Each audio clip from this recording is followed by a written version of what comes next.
So the info train of the week is effective safety communications. That's another guide. That's the every week. I don't know what answer it is. All right. So the attribute I chose was the expectations. So we frequently communicate, reinforce the expectation that it's kind of an overriding policy. I think we do that every Tuesday morning, don't we? So the point is, we're not operating. We're not officially under a safety review. We're in that design. Why? Why do we need to talk about this on a daily basis? Because every meeting starts at New Skill Power. Every meeting starts with a safety message, right? Why? Because we forget. Right? It is real easy to just move on. I'm chugging down this path, and I'm not thinking about what the consequences could be. The wrong one. I think the core designers will tell you that this is not what a nuclear reactor core is supposed to look like. SL1. SL1 was an Army reactor. The reason the Army is no longer doing nuclear. An Army reactor in 1961. 3 operators in the middle of the night are doing a test, and an operator is standing on top of the reactor. This is before we did things remotely. They need to pull rods to get the reactor started towards startup. Try and get things warmed up a little bit. And he pulls it more, instead of a couple inches, he pulls it 9 inches. It goes prompt critical, heat up, boil, thing explodes, blows the top off. All 3 of those operators died from the explosion and from the radiation effects. The one operator that was standing on the top as the explosion, one of the plugs on top of the reactor went through him, through the crotch, through the shoulder, pinned him to the ceiling, 30 feet up. Took them 2 days to find him. Because they didn't realize they couldn't figure out where the body was. Okay? Pretty close. But why do I know this one? Well, it's because it's out in Idaho in the desert, and I was stationed out there for 6 months. So it's one of the ones that the Navy nuclear guys have probably heard this story. You guys know this story, 3 Mile Island. Make sure I get the date right. This was 1979, in March 28th, 1979. So probably most of us know what happened at 3 Mile Island. I'm summarizing just a smidge here, but they had a stuck-open relief valve. Operators didn't believe their indications. Thought that actually they were actually losing water, so they started draining. Well, it turned out they were drawing a bubble, not in the pressurizer, but in the core. You're not supposed to draw a bubble in the core. You're supposed to keep the core covered with water. So they kept not misbelieving their indications, and they kept drawing more water, and eventually they got a core melt. So drained all water out of the primary, get a core issue. Again, this is not what fuel rods are supposed to look like. This is probably a very old picture, probably taken with a special camera because the radiation levels in there, we're still not in to be able to see it. We don't want to be the guys in the suits doing the cleanup. I assure you, I've done some of this suits and respirator, and so have several of us here. It's not any fun. And not only that, it's dangerous, right? Even though we're keeping the contamination off, we're still getting a radiation effect just from standing there. Can't block the radiation with the Tyvek suit. Last thing, you don't want Jimmy Carter standing in your control room in yellow booties. Okay, Jimmy Carter's not around. But we don't want the president, and especially if it's who we are fearing it might be, we don't want him standing in the control room. Either one. So, consequences. No immediate deaths from 3 Mile Island. There weren't any casualties from this event, immediate casualties from the event. The radiation was, for the most part, contained. There was some release. It was relatively minor. The estimates, within about 10 miles of the plant, they're estimating about 1 or 2 more cancer deaths were possible. So that's pretty small. It doesn't seem like terribly, but it was big news at the time. It was scary. No one knew. They're passing out the potassium iodide tablets, so people are, thinking about things like that. 1986. Actually, my sister's birthday, April 26, 1986, Chernobyl.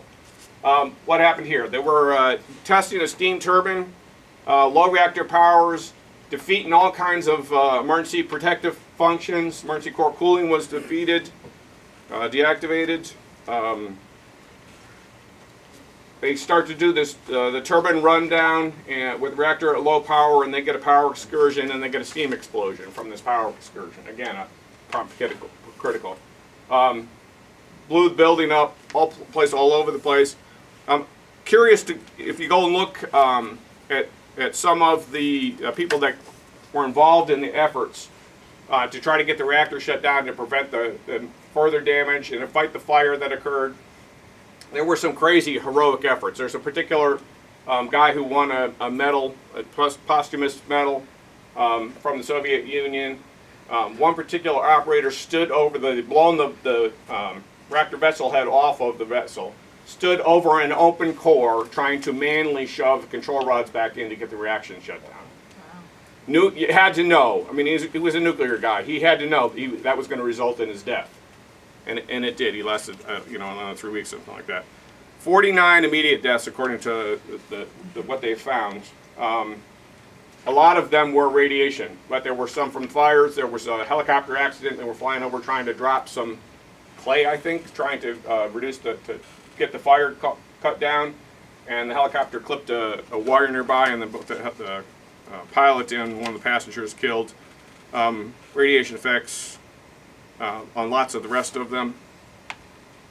And then they estimate, there's another view of the same building. This is what it looks like later. This is a 2014 image. The control room, they pretty much abandoned most of the area surrounding Chernobyl. Lots of pictures out there of what the town looks like and the effects. And you can tell, even 30 years later, they're still walking around trying to, in suits trying to keep contamination, off of their clothing kind of thing. They estimate about 4,000 premature deaths from cancer in that area.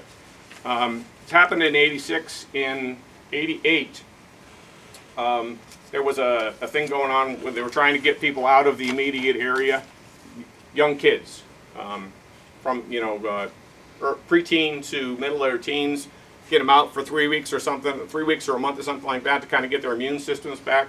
My older sister, being the person she is, took a couple of Russian girls, no English whatsoever, into her house for a month and a half during the summer, just so that they could get through this. And I met these girls, and I had just a little teeny bit of Russian from my middle school years, right? And so I could say hi and how are you and that kind of thing to them. And they were like, oh my gosh, somebody who's been, no, I don't speak it. But it was the crazy things that they were doing, trying to help people get through it, not psychologically, but physically. So Jeff, you actually had the person in the room that was there at Chernobyl when that happened. Somewhere near. No, Were you at Chernobyl? Oh, What? you were close by? Yes, I work on Chernobyl, nuclear power plant, 12 years. 12 years ago. She worked there 12 years. Wasn't your husband on site? My husband works next That shift? next second shift after it's happened. He's a good engineer. He wasn't on the night shift. Yeah. And it was set up. If you look at if you study all of what was going on, there were several shifts that set that thing up. So you can't blame the shift that was on that caused the problem. But, we probably know lots about Fukushima. This is a shot of the explosion that occurred. So what was going on there was an earthquake and a tsunami, and the tsunami took out several things, but in particular the diesel generator. So when they shut down, they weren't able to remove the decay heat because they didn't have enough electricity to run the pumps to keep the decay heat going. And part of the problems at Fukushima were also about the communications with the authorities, what they could do. I think the culture there didn't suggest to them that they should go ahead and take the measures to keep keep things cooled. So at Fukushima there was a heat up, decay heat, and then the hydrogen water reaction that caused an explosion. The number of deaths at Fukushima is kind of hard to put a number on it because something between 15 and 20,000 people were killed in the tsunami.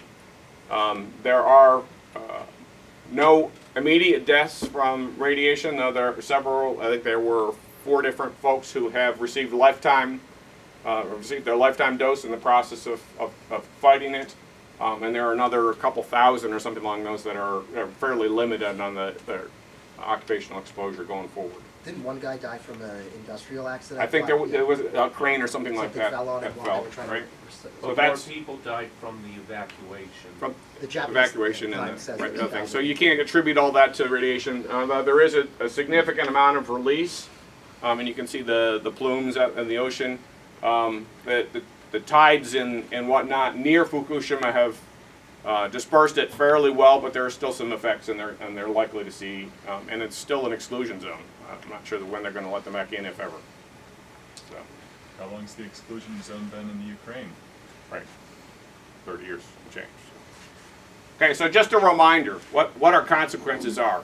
Keep your eye on the prize. Keep thinking about safety on a daily basis, right?